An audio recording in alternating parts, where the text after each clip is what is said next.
pelabuhan yang sebelumnya dimiliki oleh orang Arab, India, Melayu, Maluku, dan Malaka. Walaupun Malaka secara politik berhasil dikuasai, tetapi secara ekonomi ia gagal karena para pedagang Muslim meninggalkan Malaka dan memindahkan pusat perdagangannya di Aceh, Banten, Demak, dan Makassar. Selanjutnya Alfonso de Albuquerque menjalin hubungan dagang dengan Maluku dan pada akhirnya berhasil menguasainya pada tahun 1512.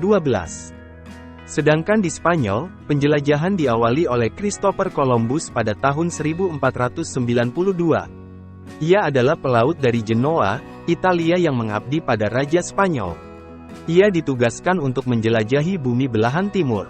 Dengan keyakinannya bahwa bentuk bumi adalah bulat, ia yakin bahwa tanah Hindia dapat dicapai melalui jalur barat seperti halnya yang dilakukan oleh Portugis yang melakukan pelayaran melalui arah timur.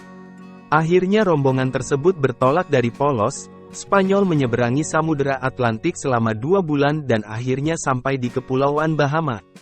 Lalu ia sampai di daerah yang kemudian dinamai San Salvador. Christopher Columbus mengira, daerah tersebut adalah India. Sehingga ia memanggil orang-orang pribumi tersebut dengan sebutan Indian. Ferdinand Magalhaens juga merupakan penjelajah dari Spanyol yang juga tidak kalah terkenal dari para penjelajah-penjelajah samudera lainnya. Pada tahun 1519, Ferdinand Magalhaens, Kapten Juan Sebastian del Cano beserta rombongan sebanyak 5 buah kapal layar memulai perjalanannya dengan menyeberangi Samudera Atlantik, melewati selat yang berada di ujung benua Amerika, yang kemudian dinamakan Selat Magalhaens. Kemudian mereka menyeberangi Samudera Pasifik hingga sampai di Kepulauan Massawa, yang selanjutnya disebut dengan Filipina. Nama tersebut diambil dari nama Raja Spanyol, Philips II. Di Filipina, mereka berupaya untuk melakukan penguasaan daerah dan menyebarkan agama. Tetapi malah mendapatkan perlawanan dari penduduk lokal. Pertempuran tersebut membuat Ferdinand Magalhaens gugur pada tanggal 27 April tahun 1521. Akhirnya rombongan tersebut pun berpindah menuju Maluku. Ternyata ada bangsa Portugis yang sudah lebih dulu berada di Maluku. Demi menghindari perseteruan yang terjadi antara Portugis dengan Spanyol, akhirnya dibuatlah suatu perjanjian yang bernama Perjanjian Saragossa sebagai versi lengkap dari Perjanjian Tordesillas. Perjanjian yang dilakukan pada tahun 1528 itu berisi kesepakatan bahwa Portugis tetap melakukan aktivitasnya di Maluku, dan Spanyol diharuskan pindah ke utara atau Filipina. Dikarenakan Belanda terlibat perang melawan Spanyol pada tahun 1568 atau biasa disebut Perang 80 tahun, yang menyebabkan orang-orang Belanda tidak boleh membeli rempah-rempah dari Spanyol, akhirnya membuat mereka memutuskan untuk mencari sumber rempah-rempah sendiri ke dunia timur. Penjelajah bangsa Belanda memperoleh informasi tentang rute pelayaran menuju ke arah Hindia Timur dari Jan Huyghen van Linschoten.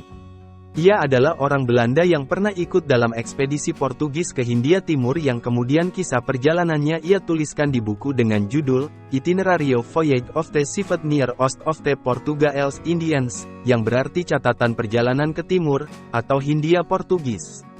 Cornelis de Houtman, penjelajah asal Belanda memulai perjalanannya pada tahun 1595 dan tiba di Banten pada tahun 1596.